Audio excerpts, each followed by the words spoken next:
Good morning प्यारे बच्चों। आज हम हमारा व्याकरण का पाठ वाच्य प्रारंभ करेंगे। वाच्य, सबसे पहले वाच्य होता क्या है बेटा? वाच्य का अर्थ है वाचन अथवा बोलने का विषय। हम बेटा जब भी कुछ बोलते हैं तो हमारे ध्यान में कोई व्यक्ति, कोई वस्तु या कोई बात जरूर होगी, कि कोई विषय होगा जिस विषय को लेकर हम बोल रहे हैं। ठीक है। अब वो विषय कोई व्यक्ति भी हो सकता है जिसने कार्य किया है, उस व्यक्ति ने क्या कार्य किया है ये भी हो सकता है, या उस व्यक्ति की कुछ विशिष्ट शक्तियों के बारे में भी हो सकता है ना।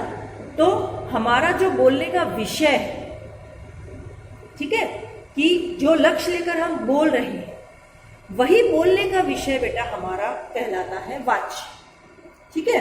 तो क्रिया के जिस रूप से यह पता चले कि क्रिया का मुख्य विषय कर्ता, कर्म या भाव है, उसे वाच्य कहते हैं। ठीक है। कि क्रिया का वह रूप जिससे यह पता चले कि वाक्य का मुख्य विषय कर्ता, कर्म या भाव है, वाच्य कहलाते हैं। ठीक है।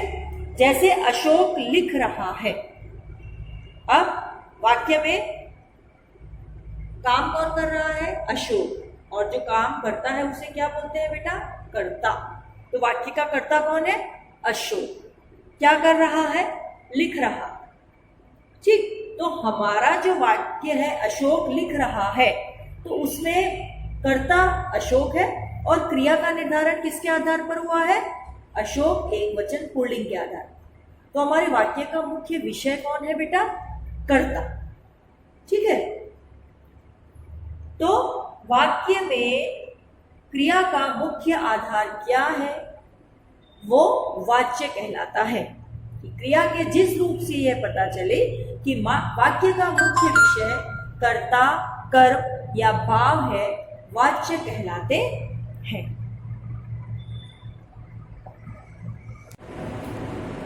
अब है बेटा वाच्य के प्रकार। वाच्य 3 प्रकार के होते हैं। पहला होता है कर्तृवाच्य,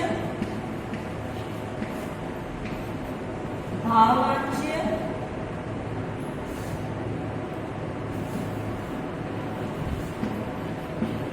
कर्मवाच्य और तीसरा प्रकार है बेटा भाववाच्य। ठीक है। सबसे पहले वाच्य की क्रिया के जिस रूप से पता चलता है कि वाक्य का मुख्य विषय कर्ता, कर्म या भाव है, वाच्य कहलाते हैं। ठीक। उसके बाद वाच्य के प्रकार कर्तृवाच्य, कर्मवाच्य और भाववाच्य। सबसे पहले हम लेंगे बेटा कर्तृवाच्य। ठीक है। कर्तृवाच्य में बेटा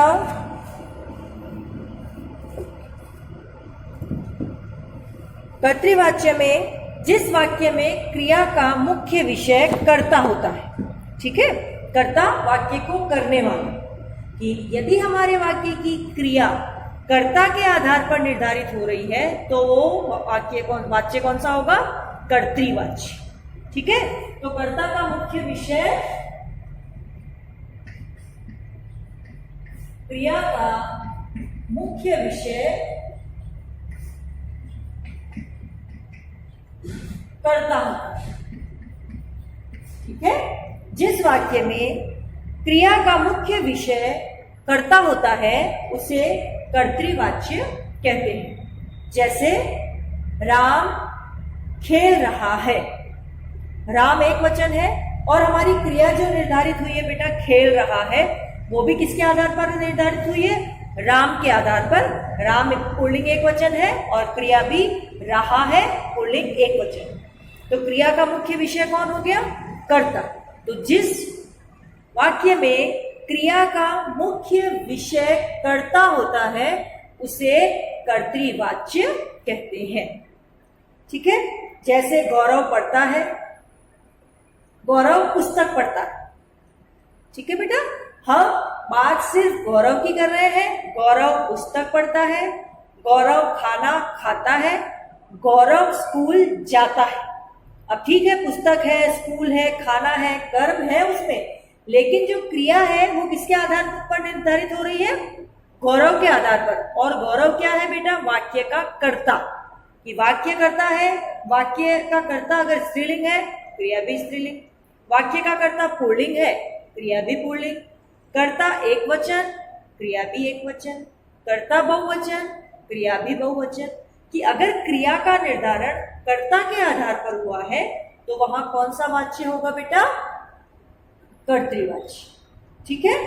अब कर्ता वाक्य का केंद्र बिंदु होता है और इसमें अकर्मक और सकर्मक दोनों प्रकार की क्रियाएं हो सकती है।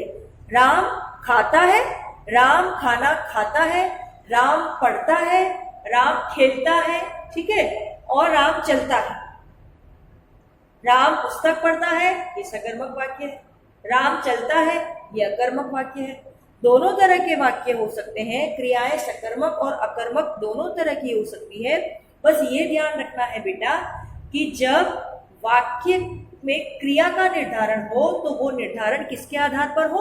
यदि कर्ता के आधार पर हो तो वहां कौन सा वाच्य होगा बेटा? कर्तृवाच्य।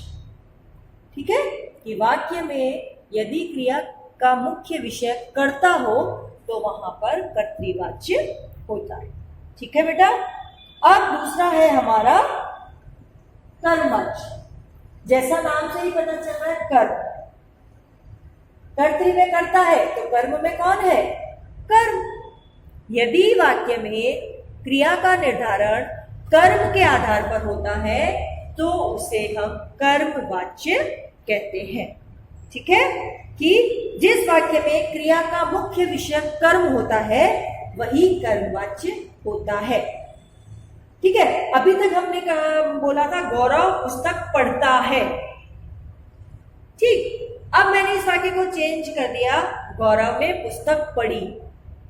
अब बताइए, गौरव तो पुल्लिंग है लेकिन क्रिया पीछे पढ़ी आ रही है, तो क्रिया किसके आधार पर लगी?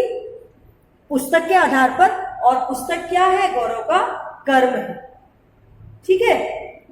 गौरव ने खाना खाया। ठीक। गौरव ने चाय पी। ओके। कि अब जो क्रिया का निर्धारण हो रहा है वो गौरव के आधार पर नहीं हो रहा है, अब किसके आधार पर हो रहा है? खाने के आधार पर, चाय के आधार पर और कविता के आधार पर। तो ये चाय, खाना, कविता, ये सब क्या है बेटा? गौरव के कर्म है। ठीक है। तो इसमें वाक्य का निर्धारण किसके आधार पर होता है? कर्म के आधार। ठीक है। वाक्य में क्रिया का निर्धारण किसके आधार पर होता है? कर्म के आधार पर। ठीक। तो पहला था हमारा कर्तृवाच्य। वाक्य का मुख्य विषय कर्ता होता है और क्रिया का निर्धारण कर्ता के आधार पर होता है, कर्तृवाच्य है। दूसरा है बेटा हमारा कर्मवाच्य। वाक्य में क्रिया का निर्धारण कर्म के आधार पर होता है, वाक्य का मुख्य विषय कर्म होता है, वहां कर्मवाच्य होता है। तीसरा आता है बेटा हमारा भाववाच्य। ठीक है। भाव मतलब यहां पर हमारी कैपेसिटी से आ जाता है कि जिन वाक्यों में ना तो कर्ता प्रधान है ना कर्म प्रधान है, वाक्य का भाव प्रधान है, तो वहां भाववाच्य होता है। जैसे बेटा राम पढ़ता है, कर्तृवाच्य है। राम ने पुस्तक पढ़ी, कर्मवाच्य है। लेकिन राम से पुस्तक पढ़ी जाती है या राम से पढ़ा जाता है, मतलब राम में पुस्तक पढ़ने की या पढ़ने की कैपेसिटी है, राम से पढ़ा नहीं जाता, राम से दौड़ा नहीं जाता, गौरव से चला जाता है। तो यहां हम गौरव की बात नहीं कर रहे हैं या राम की बात नहीं कर रहे हैं, यहां हम उनकी कैपेसिटी, उनके भाव की बात कर रहे हैं। तो वहां क्या हो जाता है बेटा? भाववाच्य। तो जिस वाक्य में क्रिया का मुख्य विषय भाव हो वो भाववाच्य कहलाता है। क्रिया का मुख्य विषय कर्ता या कर्म न होकर भाव होता है, वह भाववाच्य कहलाता है। ठीक है। कि कर्ता का मुख्य विषय, क्रिया का मुख्य विषय ना तो कर्ता होगा ना कर्म होगा, भाव होगा, तो वो कौन सा वाच्य कहलाएगा बेटा? भाववाच्य। अब एक सेंटेंस देखो, राम जाता है, ठीक है, ये कौन सा हुआ? कर्तृवाच्य, ठीक है। या एक सेंटेंस लेते हैं, गौरव पढ़ता है, कर्तृवाच्य, गौरव पढ़ता है। इसी सेंटेंस को मैंने चेंज किया, गौरव ने कविता पढ़ी, गौरव ने कविता पढ़ी, तो ये कौन सा हो गया? कर्मवाच्य हो गया। अगर मैं लिखती अगर गौरव कविता पढ़ता है तो ये कर्तृवाच्य ही होता बेटा, क्योंकि जो पढ़ता है वो गौरव के आधार पर आता है। लेकिन मैंने चेंज किया, गौरव ने कविता पढ़ी या गौरव द्वारा कविता पढ़ी जाती है, ठीक है। तो यहाँ पर जो गौरव तो पुल्लिंग ही है, लेकिन कविता जैसे स्त्रीलिंग आई उसका कर्म, तो वहां पीछे जाति हो गया।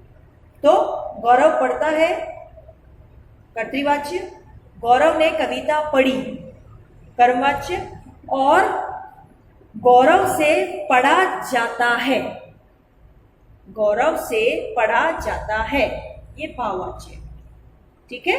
तो वाच्य क्रिया के जिस रूप से यह पता चले कि क्रिया का मुख्य विषय कर्ता कर्म या भाव है, उसे वाच्य कहते हैं। वाच्य 3 प्रकार के होते हैं, कर्तृवाच्य, कर्मवाच्य, भाववाच्य। कर्तृवाच्य जिसमें क्रिया का मुख्य विषय कर्ता होता है, कर्तृवाच्य। जिसमें क्रिया का मुख्य विषय कर्म होता है, कर्मवाच्य।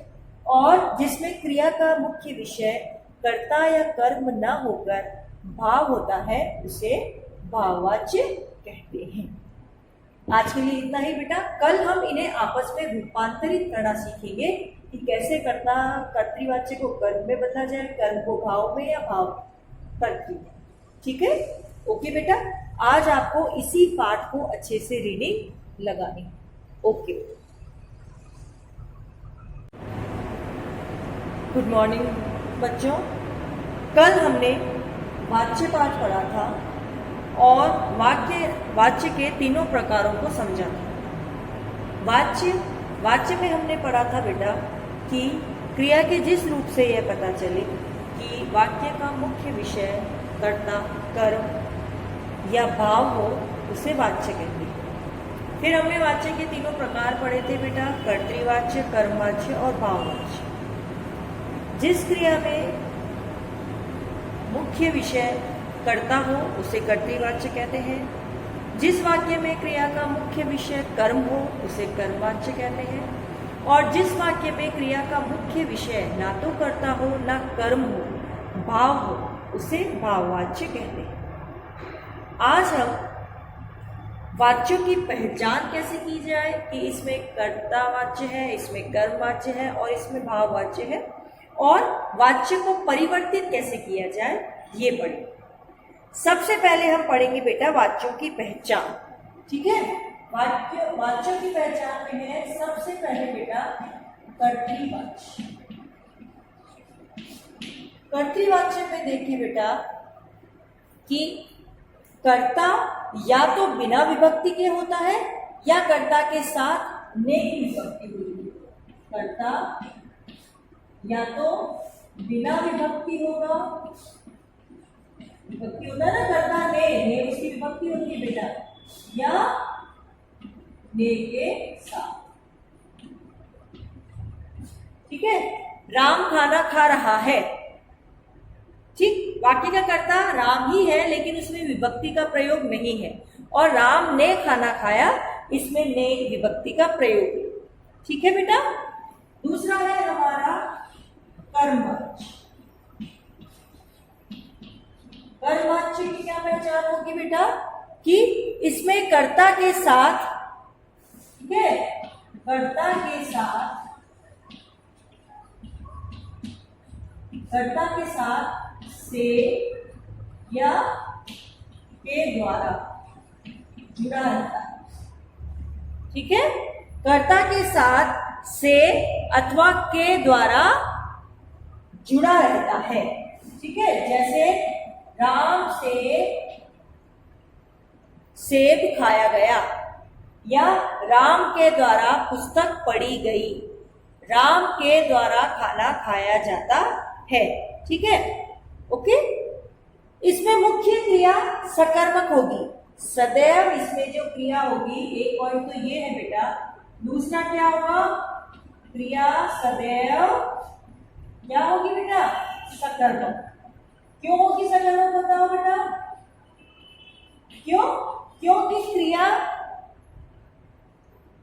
जो वाच्य का निर्धारण है वो कर्म के आधार पर हो रहा है, और यदि कर्म उपस्थित होगा तो उसी के अनुसार क्रिया निर्धारित होगी। इसीलिए कर्म वाच्य में क्रिया सदैव सकर्मक होती है, उसमें कर्म पाया जाएगा। तीसरा है बेटा, जाना क्रिया के उपयुक्त रूप से सामान्य भूतकाल में क्रिया होती है। सदैव क्रिया किसमें होती है बेटा, इसमें सामान्य भूतकाल। ठीक है, अब इसका तीसरा है बेटा हमारा भाववाच्य। भाववाच्य की पहचान क्या होगी बेटा, भाववाच्य की पहचान होगी कर्ता के साथ से या के द्वारा कारक चिन्ह जुड़ा रहता है। राम से खाया जाता है, ठीक है, राम से सोया जाता है, राम से चला नहीं जाता। ठीक है, तो कर्ता के साथ क्या जुड़ा रहेगा, से जुड़ा रहेगा। ठीक है, दूसरी बात, क्रिया सदैव अकर्मक होगी, क्योंकि हम इसमें भाव की बात करते हैं। ठीक है ना बेटा, हमारी कैपेसिटी, तो कैपेसिटी कर्म से जुड़ी नहीं है, इसीलिए क्रिया सदैव अकर्मक होगी। ठीक है, उसके बाद क्रिया सदैव एक वचन पुल्लिंग में होगी, क्योंकि हमारी इंडिविजुअल कैपेसिटी की बात होती है, हम एक वचन है, और भाव हमेशा, भाव शब्द पुल्लिंग है, भाव हमेशा पुल्लिंग होगा, तो क्रिया सदैव क्या होगी, एक वचन पुल्लिंग, एक वचन पुल्लिंग। अब ऐसा नहीं है सीता से गाया नहीं जाता, तो गाया नहीं जाता एक वचन पुल्लिंग, गाये नहीं जाते, गाई नहीं जाती, नहीं, सीता से गाया नहीं जाता, राम से खाया नहीं जाता। ठीक है, तो क्रिया सदैव पुल्लिंग एक वचन में होगी। भाववाच्य में क्रिया सदैव पुल्लिंग एक वचन में होती है। ठीक है, ये हमारे है वाच्यों की पहचान। अब है बेटा वाच्य परिवर्तन। अब है बेटा हमारा वाच्य परिवर्तन। आपके जब प्रश्न आते हैं, 4 नंबर के प्रश्न आते हैं बेटा, एक नंबर की 4 प्रश्न, उसमें वाच्य पहचानना होता है, वाच्य का एक उदाहरण लिखना होता है, और वाच्य परिवर्तन करना होता है कि यदि दिया गया है इस कर्तृवाच्य को कर्मवाच्य में बदलिए, कर्मवाच्य को भाववाच्य में बदलिए। इस तरह से बेटा वाच्य परिवर्तन आपका एक प्रश्न, 2 प्रश्न इससे आते हैं। ठीक है, तो आपको अभ्यास करना है, कहते हैं ना practice makes a man perfect, तो आपको अभ्यास करना है कि किस तरह से हम वाच्यों को आपस में परिवर्तित करें। और जब आप परिवर्तन करना सीखेंगे बेटा, तो वाच्य पहचानना आपके लिए और सरल हो जाएगा कि यदि हमें आपस में परिवर्तन करना आया, तो जैसे जैसे हम उसमें अपनी मास्टरी गेन करेंगे, वैसे वैसे जो सारे डाउट्स होते हैं वो क्लियर हो जाते हैं बेटा। ठीक है, तो सबसे पहले वाच्य को एक वाच्य से दूसरे में परिवर्तित करना वाच्य परिवर्तन कहलाता है। तो सबसे पहला है कर्तृवाच्य से कर्मवाच्य बनाना, कर्तृवाच्य से कर्मवाच्य। ठीक है, अब इसमें मैंने बताया था कि क्रिया सकर्मक भी हो सकती है, अकर्मक भी हो सकती है, कोई प्रॉब्लम नहीं है। ठीक है, इसको कर्मवाच्य में परिवर्तित करना। अब कर्मवाच्य, इसमें सदैव क्रिया सकर्मक होती है ना, तो अतः कर्मवाच्य बनाते समय कुछ परिवर्तन करने पड़ते हैं। तो ये परिवर्तन कौन कौन से हैं बेटा, सबसे पहले मुख्य कर्ता के साथ से या द्वारा विभक्ति जोड़ी जाती है। कर्ता के साथ क्या जोड़ा जाएगा, कर्ता के साथ क्या जोड़ना पड़ेगा, से या द्वारा।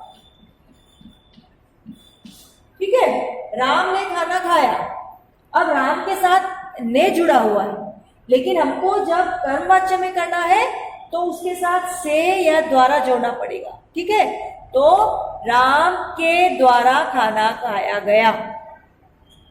ठीक है, ये है कर्तृवाच्य से कर्मवाच्य में परिवर्तन। दूसरा है जा धातु के क्रिया रूप मुख्य क्रिया के लिंग वचन आदि के अनुसार जोड़कर साधारण क्रिया को संयुक्त क्रिया बना दिया जाता है।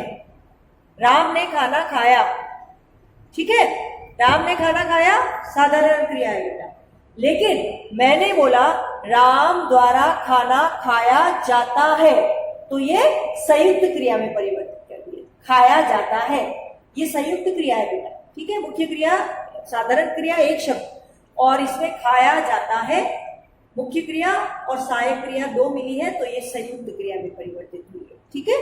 तो मुख्य क्रिया को संयुक्त क्रिया में बदला जाता है, ठीक। थर्ड परिवर्तन हम करेंगे कर्मवाच्य की क्रिया के लिंग वचन आदि कर्म के अनुसार निर्धारित किए जाते हैं, ठीक है। राम द्वारा खाना खाया जाता है, राम द्वारा चाय पी जाती है, राम द्वारा पकोड़े खाए जाते हैं, राम द्वारा पक्षी उड़ाए जाते हैं, ठीक है बेटा। तो जो पहले जो क्रिया कर्ता के आधार पर थी उसे परिवर्तित करके हम किसके आधार पर ले आएंगे, कर्म के आधार पर। तो पहला तो होगा कर्ता के साथ से जोड़ा, उसके बाद साधारण क्रिया को किसमें बदलेंगे हम, साधारण क्रिया किसमें परिवर्तित करेंगे हम, संयुक्त में, ठीक है। उसके बाद क्या होगा, ये कर्ता आधारित क्रिया, कर्ता आधारित क्रिया को हम किसमें परिवर्तित कर देंगे, कर्म आधारित।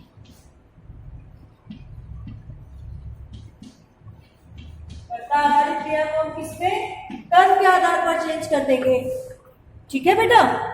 ये कि ये परिवर्तित हमें करने पड़ते हैं और कर्ता वाक्य की मुख्य क्रिया को भूतकाल में परिवर्तित करना पड़ता है कि कर्ता इस वाली जो क्रिया को है हम किसमें बदलते हैं, भूतकाल, ठीक है। तो ये कुछ परिवर्तन हमें कर्तृवाच्य से कर्मवाच्य बनाते समय करने पड़ते हैं। जैसे यह कविता नीरज ने लिखी है, ठीक। अब इसका क्या होगा, यह कविता नीरज द्वारा लिखी गई है, ठीक है। अब देखिए मैंने पत्र लिखा है, तो क्या हो जाएगा, मेरे द्वारा पत्र लिखा गया, ठीक।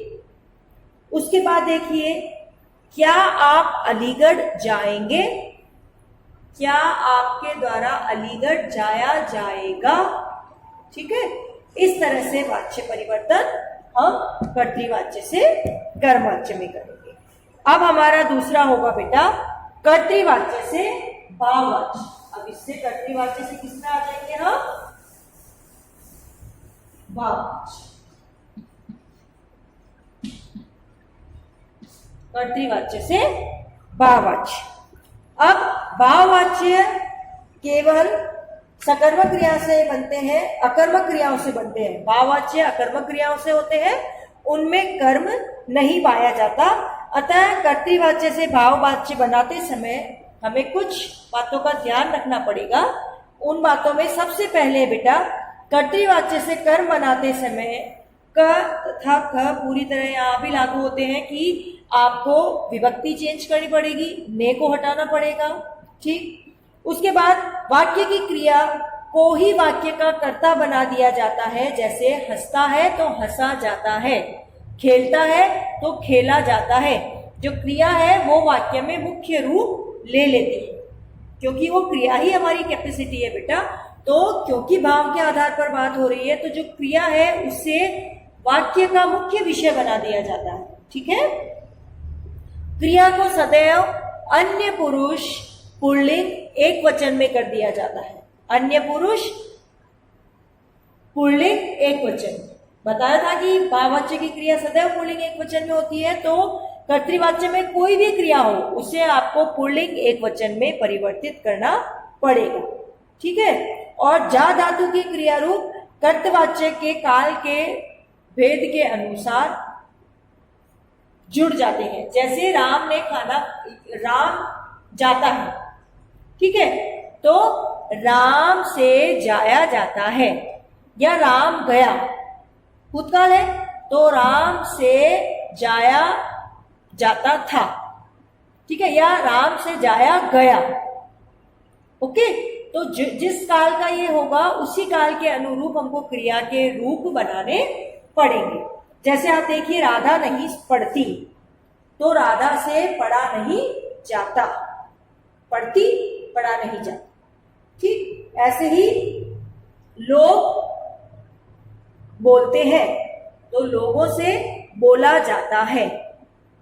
ऐसे ही देखिए, वह नहीं हंसता, तो वह, हम वह से हंसा नहीं जाता है ना बेटा, इसका हम सर्वनाम चेंज करेंगे, वह की जगह क्या हो जाएगा, हमको अन्य पुरुष करना पड़ता है बेटा, तो उससे हंसा नहीं जाता, कैपेसिटी पर बात ले आएंगे, ठीक है, कि वह हंसता क्यों नहीं है, क्योंकि उससे हंसा नहीं जाता, उसमें वो भाव नहीं है हंसने वाला। मोहन अभी सोएगा, मोहन से अभी सोया जाएगा। मोहन अभी पढ़ेगा, मोहन से अभी पढ़ा जाएगा। मोहन पढ़ता है, मोहन से पढ़ा जाता है। मोहन पढ़ेगा, मोहन से अभी पढ़ा जाएगा। ठीक है बेटा, ये हमारे हैं वाच्य परिवर्तन। ओके, अब आपको यही अभ्यास करना है बेटा कि विभिन्न शब्द वाक्यों को लेना है, उनका वाच्य पहचानना है और वाच्य परिवर्तन का अभ्यास आपको करना है। आज आपका यही कार्य है कि वाच्य पाठ को पूरी तरह से पढ़ना है और इसके अभ्यास प्रश्नों को हल करने की कोशिश करनी। ठीक है बेटा।